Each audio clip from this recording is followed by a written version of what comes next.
Hello, my name is Elliot Cronenfeld. I am a certified sex therapist and psychotherapist out of the Boston area. And I love coming to work with men having babies because I think this is an amazing opportunity to really understand the lay of the land. In the last panel, you met Valerie, and Valerie told you about her 3 journeys. I was the second. The one that almost missed the birth of my daughter. Here's what's really interesting. So we're going to do this panel in 2 parts.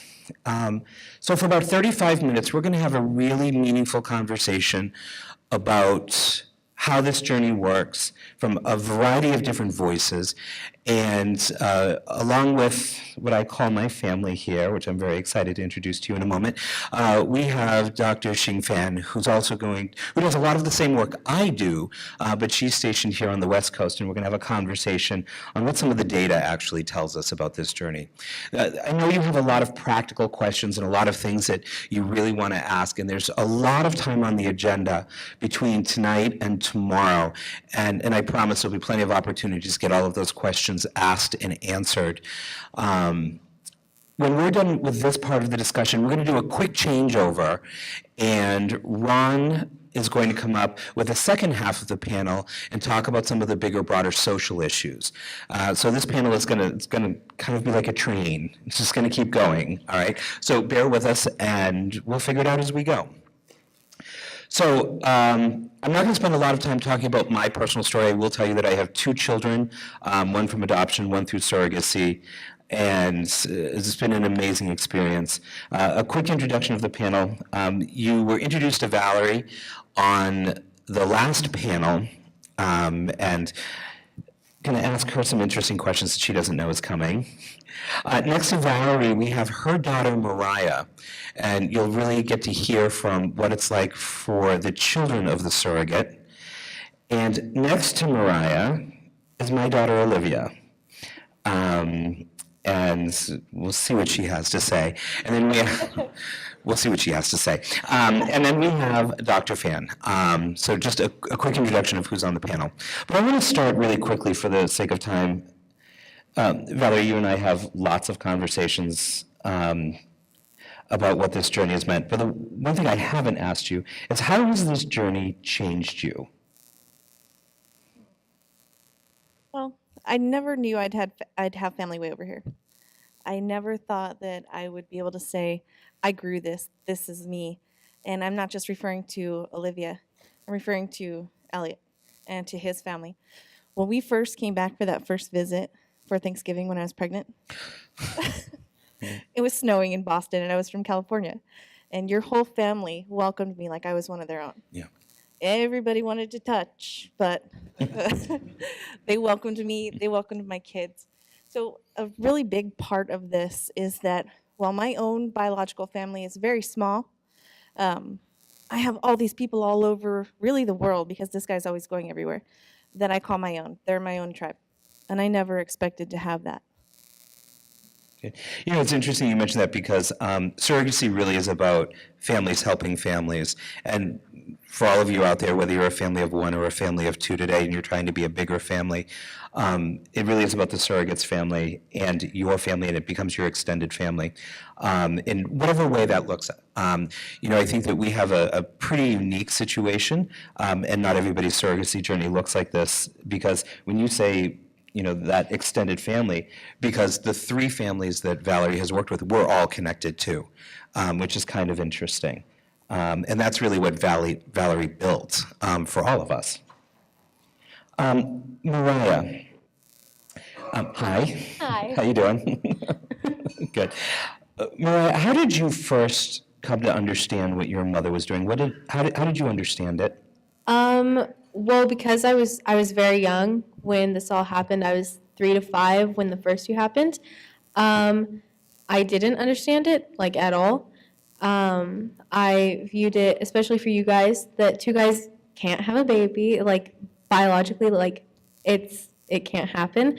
But I don't think I need to explain that. But that's how I viewed it. So I guess I just figured, oh, mom's having a baby for them. It was very simple in my mind. I didn't actually understand the science in it until probably the third journey that she had, when she just had Noelle 2 years ago.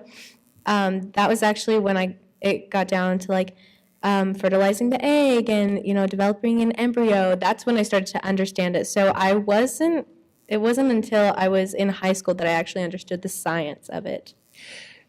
And did you have any social concerns or social issues as you told folks? How did you tell folks? I went around and I said, hey guys, I'm having a little sister. And because they were all girls. And in my family, we have like all boys and it sucks. So I was super excited and nothing about it seemed wrong to me and nothing about it seems wrong at all today. So it wasn't anything that I questioned. I didn't doubt myself or hesitate to spread that word that my mom was pregnant and having kids for other people. It was just something that I paraded around talking about. And did you get any reactions that were difficult for you? I think the hardest part was just explaining it in the most comfortable situation because a lot of people don't want to hear about the process of having a baby. Like that's not something that people don't talk about that often. So definitely just explaining how it happens was kind of difficult, but the whole relationship and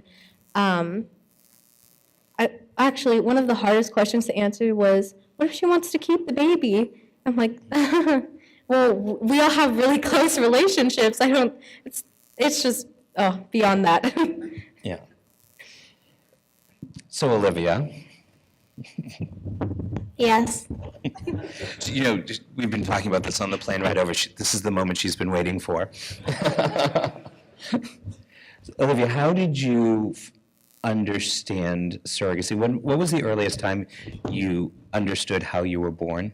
Well, really, for a long time, I've always, when I was really little, I understood it in very simple ways of, how my parents could have a baby themselves. So they had somebody else do it for them. And I just thought they didn't want to go through that because I had seen ladies who were pregnant, and I was like, they don't want to have a big, fat stomach, so they're having somebody else do it for them. And as I get older, I actually realized that that's not the case, and how the entire science of it and everything else. Okay. And so, you're just about 12 years old, and you're at a point now where your kids are talking about things like this at school. How do you talk about Valerie, Mariah, Brandon, and the people that are in your life because of this? Well, they'll ask me wait, Olivia, so I know that you were born in a different way. Do you have any other siblings besides your older brother? And then I'll tell them about Mariah and Brandon. And sometimes I'll say about the other kids that have been born because of Valerie. And I'll say that just I'm connected to them, but we aren't really siblings, but in a way we are. It's also I'll talk about how why I'm connected to them and why this had happened. Is the way that you're attached to Mariah and Valerie because of surrogacy, or is there more to it? It's partially because of surrogacy, but also because we've had more of an open relationship, and how I have been able to meet them and spend some time with them. A couple years ago, we went on a family vacation, so I've been able to spend time with them and be able to become closer with them by spending time with them on that. Great. Dr. Fan, so you've met my family, and you're doing very similar work here in the Bay Area. What are some of the biggest questions that you're getting as people come to see you as they are entering into the surrogacy process? Well, I just want to say, the kids are all right. The kids are all right. And the questions from intended parents, well, first of all, I have the privilege to work with both intended parents as well as, can you hear me? Egg donors. sperm donors sometimes, as well as GC, gestational carriers. So they have different questions. From IP, such as yourselves, the questions are, how do I go about choose my egg donors? What do I need to pay attention to when I select a GC, right? What kind of a relationship can I cultivate with both parties, egg donors as well as GC? And what might be some psychological implications? What do I need to do? Those are the most frequently asked questions, rightly so. Right. And I'm getting very similar questions on the East Coast. One of the things that that I get asked a lot is about welfare. You know, how do these kids turn out? What's okay? Like, what's the long-term situation that we enter into when we enter into surrogacy and IVF? Obviously, I have my own experience, and I have some very strong opinions about that. So I want to ask you, what is it that you've found? What does the research tell you? So the short version in terms of children, there are researchers coming out of England. The only longitudinal research done by Dr. Susan Gollebach, it's really hard to pronounce her name. So she studied, and her team studied, well, let me go back. The short version is kids are all right. They are performing, they're adjusting psychologically very well compared to the other cohorts, such as children born through gamete donation, embryo donation, as well as heterosexual couples pursuing assisted art technology to build a family. So on this front, the children are really doing well. However, this research is a comparative study. One of the pieces they found is that so they did a parenting assessment at the age of 3, when the children are 3. Then they follow the kids through age 1, 3, and 7. So at the age 7, they found that they're more slightly elevated level among the surrogacy children in terms of behavior difficulties. So then they gone back to look at the research on adoption. What they have found is similar difficulties were also found at the international adoption children. The reason, compared to the domestic adoption children, the reason is, incidentally, 7 is the age when children are really becoming aware of the genetic inheritance, right? And the international adoption children are experiencing a little bit more difficulty is because they have to deal with the identity issue much sooner because of the physical resemblance, right? The lack of which, rather.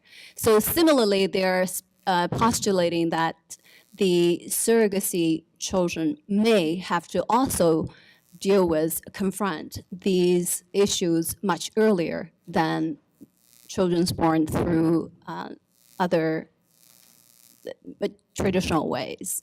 Does that make sense? Okay. So, however, when the children reach the age 10, that difference disappears. It goes away. So this study, again, it's a comparative study, and it only follows the kids up until 10. So we don't know at this point how adolescence may look like. The good news is, again, there are more recent researchers are focusing on that. However, right here at home at UCSF, Dr. Nanette Gantrell, she has done studies with the adolescents born from the same-sex female, in other words, moms, right? And so if you're interested, I'm happy to send you all the details. The good news is those kids are those 17-year-old, well, it's a small cohort, but it's much larger compared to the British one. The British one is about 31 from the surrogacy families and 35 from the egg donation families, gamete donation families, and then 51 for the traditional couples. At any rate, so the UCSF study, they have followed 78 kids throughout a long time. This is the longest study. If you are interested, I'm happy to send you the links and so on and so forth. So that study has learned that the kids are academically thriving. They have a very strong family bond, and they all disclose that the role models are their mom, their parents. I know it's a little bit different with dads, but there's also a recent new research done exclusively just for gay dads, and similar findings are also published. It just came out last year. Great. That's a very lengthy answer. No, but I think that's important information, because I think that one of the things, the questions that I get all the time is, like, really, what are we getting into here? And how do we know kids are okay? Everybody's okay. I asked Valerie what it was that she got out of this journey, and she talked about extended family. And, she talked about in the first panel about, really wanting to help people. Any information on well-being of surrogates? Yeah, there's also some research coming out of Europe, again, the UK, that the research the relationship, because of the, let's say the same-sex couples, they have to really go through such great length to beget a child, and they really cherish all parties involved in their journey, from egg donors to GC. Right, carriers. So generally, the research have found that the relationship with gestational carriers are very enduring and friendly, just like Val was talking about. I mean, she's very present in Olivia's life, right? And her own children, they're involved. They're saying they're not siblings, but their relationship is very similar to that of. So on that front, it's similarly to what we're hearing here as well. It's when I talk to a lot of couples, I think this thing about it takes so much to go on this journey and to beget the journey, and that you start to cherish the people that are involved in there. Valerie, I'm kind of curious, when did you start to cherish the IPs that you started to work with? You talk about being very attached to them. When did you start to really attach? With Debbie and John, it was when they started sharing their history with me. I told you she had the 30-plus pregnancies, and none of those were successful because of the PCOS. Knowing that they had gone through so much heartache and heartbreak, and that I didn't have to do that I could help them, I was just, I don't know, I'm a person of service. I work in a service industry. I always want to be that person to help. And so immediately I was like, oh my God, I have to get this done. And then with you guys, at first, because we were going through the agency, it was a little bit more distanced. I hadn't spent 2 years getting to know you like I had Debbie and John. So there was that kind of orchestrated communication with the agency that makes things, it's what it is. But the more we spent time talking, the closer we got. And then we started trying to cycle. And then I had some ovarian cysts. And that was like the end of the world to me. They were like, nope, stop. And I already knew what they had gone through. I already knew their backstory is tremendous. They worked very hard to get their children here. And I was heartbroken. And I was just like, I cannot let these two beautiful human beings not go ahead. So at that point, it may have been hormones, I don't know. But I don't remember if you remember me telling you, I'll be a traditional surrogate for you. And he was like, whoa, they're crazy. Hold on. We'll get there. We'll get there. But it ended up being an easy fix. From that moment on, I was just like, I need to be a part of these people's lives. And I really want to point out that our relationship, it's not what everybody has. And I acknowledge that. And, your relationship will be what it is. What we have is special. I treasure it. I would hope that everyone else gets the same, but that's not the reality. So I hope that, ours has been so fun. I hope that you don't present that as an ideal and, set your expectation here and then get something different. Not better or worse, but not the same thing. Your journey will be your own. But I really did connect when I found out the personal history of the couples that I was working with. Mariah, I want to ask you the same question, actually. Personally, I have such strong affection and feelings for you because you're so attached to all of us. When did you start to really attach to the people your mother decided to go on this journey with? Because you didn't get to choose us, right? You were just kind of thrown in the mix. How did you start to attach? I think once I found out that she was having a girl, that was my immediate, like, there she is, that's mine. Not like that, but I honestly can remember when I was in kindergarten, that's when all of this was going on. I remember we used to have show and tell on Wednesdays, and I went in there, and we were allowed to bring things and show people things. I told a story, and I was talking about my mom having a baby and how I was expecting a little sister, ideally. And then they actually did come, and they brought Olivia over, and my teachers actually got to meet her. And I think I was just very prideful because she's literally the cutest baby ever. Like, you would not believe how cute she was. I was just so proud to have her in my life that I was just immediately drawn to that connection of having someone younger looking up to you. And that's probably where it connected the most. Good. Olivia, Dr. Fan talked about the kids are all right? Do you ever feel different because you were born by surrogacy? Well, I am different than other people because of a lot of people just have a mom, a dad, and maybe a sibling. So I am different, but I am also, I don't feel that different. And I have a lot of friends that support me and they know that I've been born by surrogacy, so they are always there, and they try to make me feel as included, and they try to make me feel not different than them. And so I don't really feel different at school, no, but I am slightly different. Okay, good. Dr. Fan, you do a lot of surrogate and egg donor and intended parent screenings, so you do a lot of counseling with a variety of players in the process.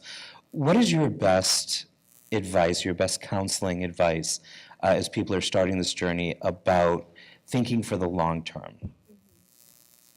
I think thinking for the long term really starts now. As you select egg donors, you need to think about open versus, I say open, sometimes it's also called ID disclosed donation versus anonymous donation. What are the implications, right?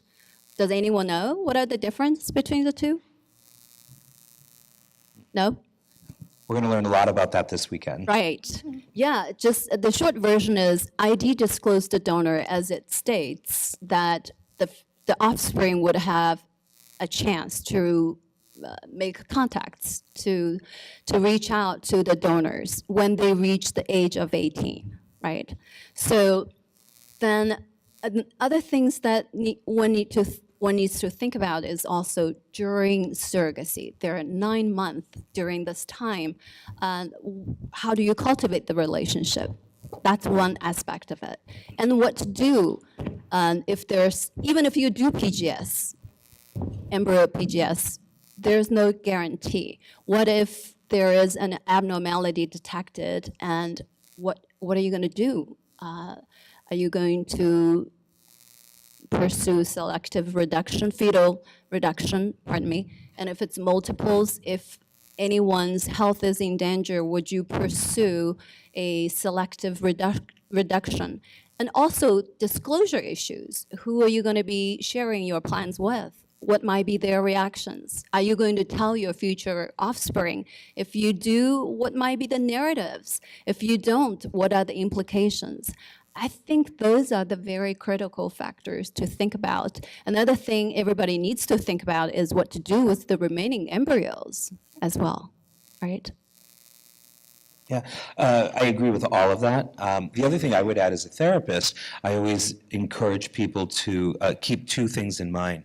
One is to leave every option on the table for as long as you can, because too often when we're in this process, we want to rush ahead and we want to make decisions and we just want to get in there and we want to get it done. And that sometimes can create some potholes for us. Right? So leave every option on the table for as long as you can. And the second piece of advice I give you is to think long term. The goal here isn't to get pregnant. The goal here is to have a family. And so the question I ask when I meet somebody for the first time is, what does your family look like when it is complete? And those are the types of things you need to start thinking about now, right? Because the goal isn't how do I get to that first step or how do I get to that first match? How do I get to that agency? It's what does my family look like when it's complete? And that information helps you to really craft a journey that works for you. And if it works for you, then ultimately you know how to support the other players in the process so that at the end, everybody's doing really well, right?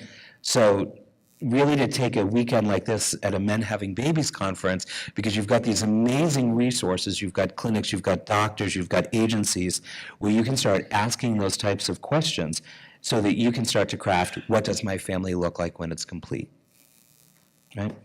Absolutely. Yeah, Good. good advice.